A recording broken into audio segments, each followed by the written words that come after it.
घरे घरे तिरंगा अभियान रे बीजेपी पक्षरु सहर में तिरंगा शोभायात्रा अनुष्ठित जोगदेले मंत्री।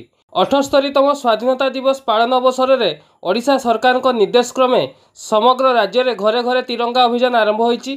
एही अवसर में मयूरभंज जिला बीजेपी आनुकूल्य रे छौपड़िया ठारू अपराह्न 4टा ठारू संध्या 6 घटिया पर्यंत एक विशाल तिरंगा शोभायात्रा आयोजित होइतिला। उक्त शोभायात्रा रे राज्य गृह और नगर उन्नयन विभाग मंत्री डाक्टर कृष्णचंद्र महापात्र, बारिपदार विधायक प्रकाश सोरेन जोगदे एही रैली को शुभारंभ करने सहित सहर में छक छकरे थिबा महापुरुषों प्रतिमूर्ति रे पुष्पमाल्य अर्पण करी जय हिंद नारा दे नगर परिक्रमा करथिले।